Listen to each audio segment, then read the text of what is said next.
Hi everyone, welcome back to my channel Sirisha Physics. So today our topic వచ్చేసి నాన్న full wave rectifier. Last class లో మనం half wave rectifier చెప్పుకున్నాం కదండి. So ఇవాళ మనం ఫుల్ వేవ్ రెక్టిఫైయర్ చెప్పుకుందాం నాన్న.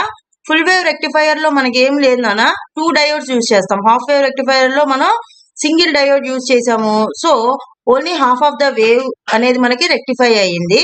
సో ఫుల్ వేవ్ లో హియర్ వీఆర్ యూజింగ్ ద 2 డయోడ్స్ D1 అండ్ D2 నాన్న. చూడండి డయాగ్రామ్ ని అబ్జర్వ్ చేయండి నాన్న. మధ్యలో దాన్ని సెంటర్ టేప్డ్ ఫుల్ వేవ్ రెక్టిఫైయర్ అని అంటాం అనమాట దీన్ని. ఎందుకనంటే ప్రైమరీ సర్క్యూట్ కి సెకండరీ సర్క్యూట్ కి మధ్యలో 2 సన్న లైన్స్ డ్రా చేసామా, ఆ సెటప్ ఏదైతే ఉందో ఇండక్టెన్స్ తో పాటు దాన్ని సెంటర్ టేప్ అని అంటాం అనమాట. ఓకే, సో ఇక్కడ 230 వోల్ట్స్ ఏసీ సప్లై ఏదైతే ఇచ్చామో అది వి ఇన్పుట్ అనమాట. ఓకేనా. సో నెక్స్ట్ డయాగ్రామ్ ని అబ్జర్వ్ చేస్తే V1 V2 అంటున్నాం కదా, these two are the voltages. Both are having same magnitude but signs అనేవి ఏంటన్నా ఆపోజిట్ అనమాట. అంటే పొలారిటీస్ అనేవి ఆపోజిట్ సైన్స్ అనమాట. పొలారిటీ అంటే సైన్, ఒకటి పాజిటివ్ ఒకటి నెగిటివ్ అనమాట. D1 and D2 diodes. Similar గా RL అనేది load resistance. We are getting output at the load resistance అనమాట. సో దీని ఫంక్షనింగ్ వచ్చేసి ఎలా ఉంటుందంటే, ఫస్ట్ హాఫ్ సైకిల్ ఎంటర్ అవ్వగానే, అంటే పాజిటివ్ హాఫ్ సైకిల్ ఎంటర్ అవ్వగానే D1 డయోడ్ లోకి D1 అనేది ఏమైపోతుందన్న ఫార్వర్డ్ బయాస్ కింద యాక్ట్ చేస్తుంది, D2 అనేది రివర్స్ బయాస్ కింద యాక్ట్ చేస్తుంది అనమాట. సో దాన్ని స్టెప్ బై స్టెప్ వాడు ఎలా ఎక్స్ప్లెయిన్ చేశాడో చూడండి నాన్న.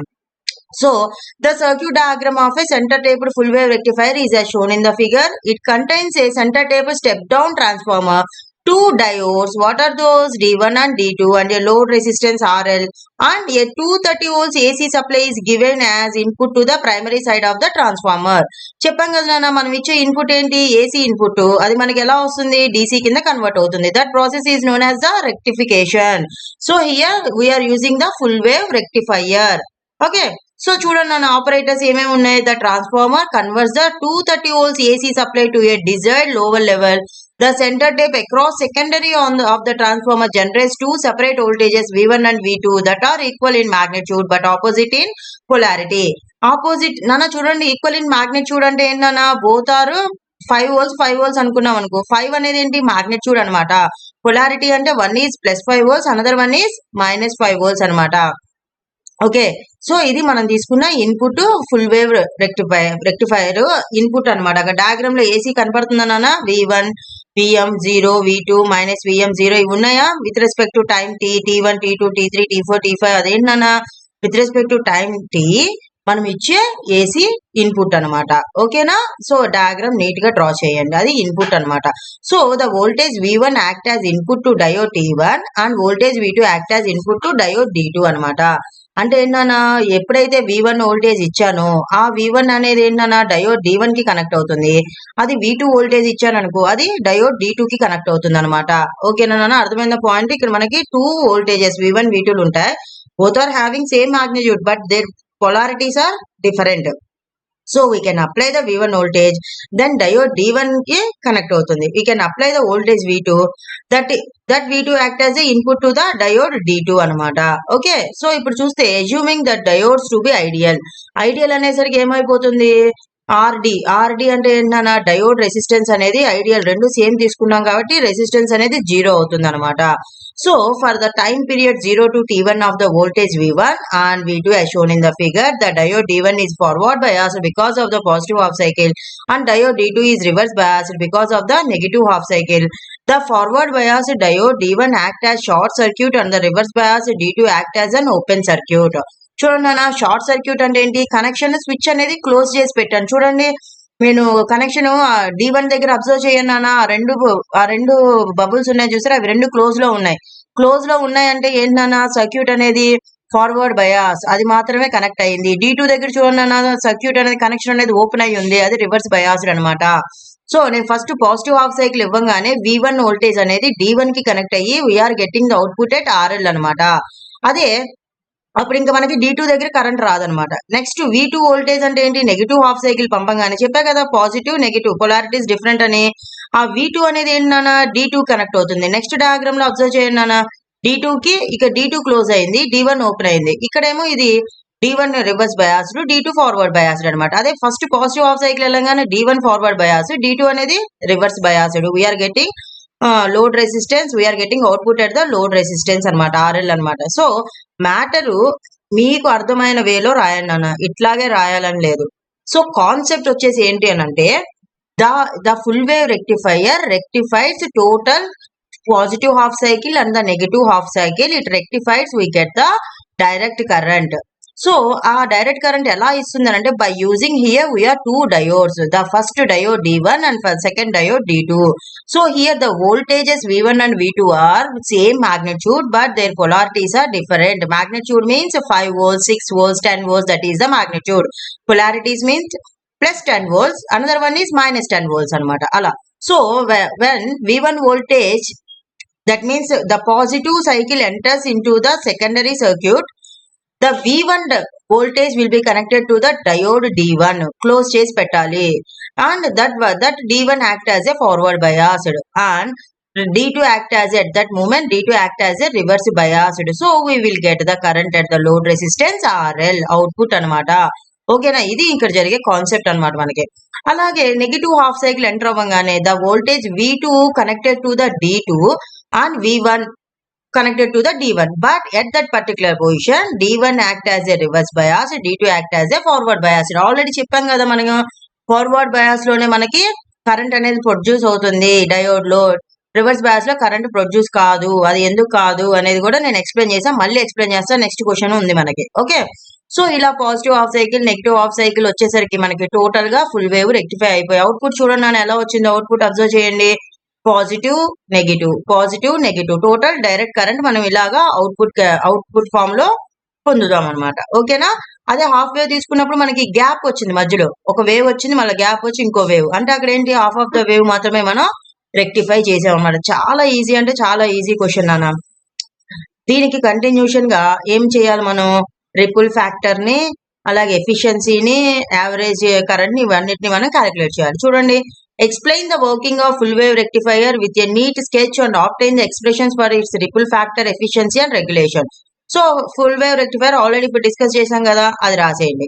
సో ఇక్కడ మ్యాథమెటికల్ గా యాజ్ ఇట్ ఈస్ గా హాఫ్ వేవ్ కి ఏం చేసామో అలాగే ఫుల్ వేవ్ కూడా ఇక్కడ I అనేది ఏంటన్నా మనం పొందే కరెంట్ కదా, అవుట్పుట్ కరెంట్ ఉంది కదా, మనకు వస్తుంది కదా, వోల్టేజ్ వస్తుంది కదా, అవుట్పుట్ వోల్టేజ్ మనం ఏసీ ఇస్తుంటే DC వస్తుంది కదా.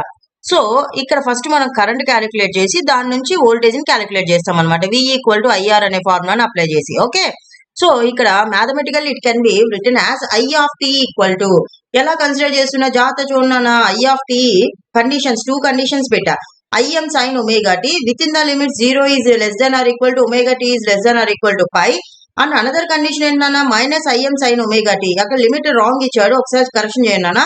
pi is less than or equal to omega t is less than or equal to 2pi అనమాట.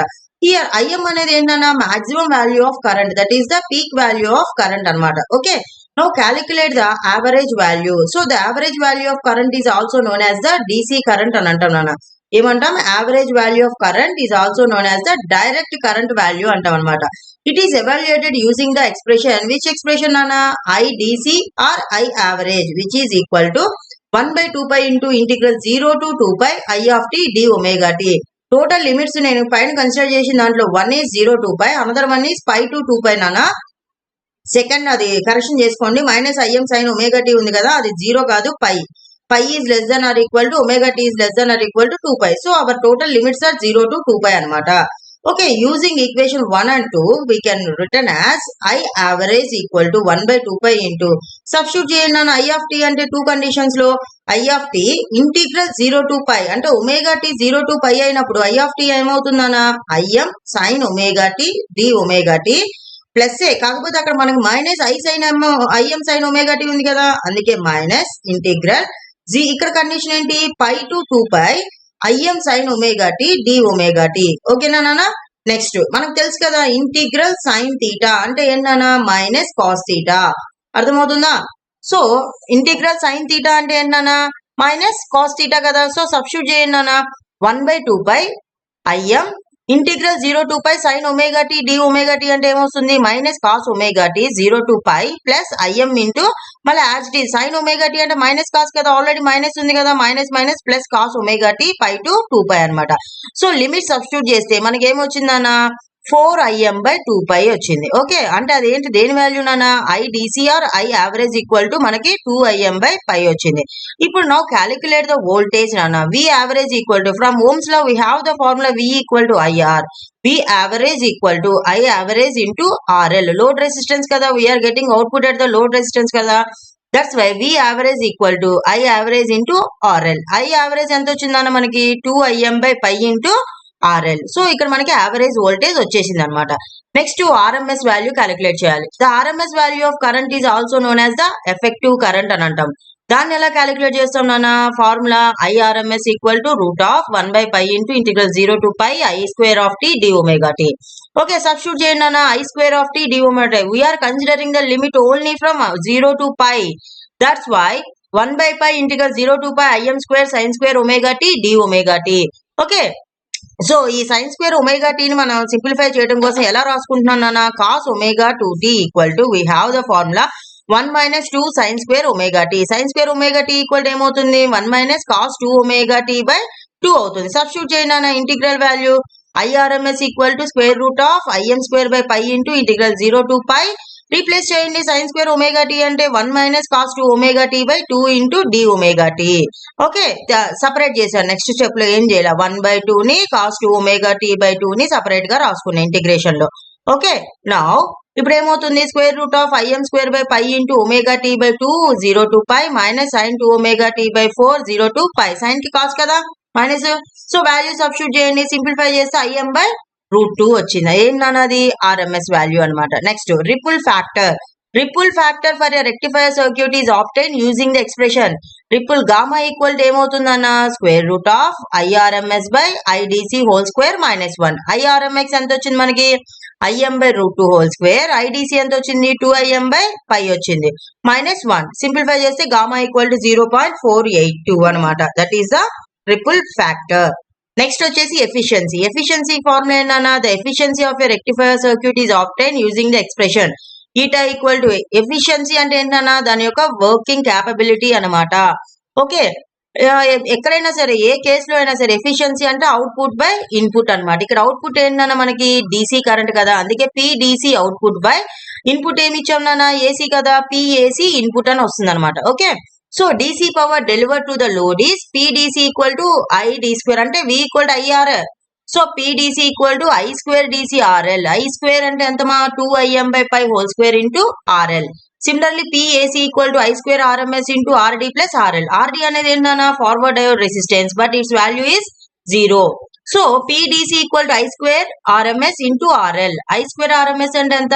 Im/√2² into RL. So using PAC and PDC in equation 9 we get eta equal to 2im/π² into RL/Im/√2² into RL. Then finally we get the efficiency eta equal to 81.2% అనమాట. ఓకేనా నాన్న?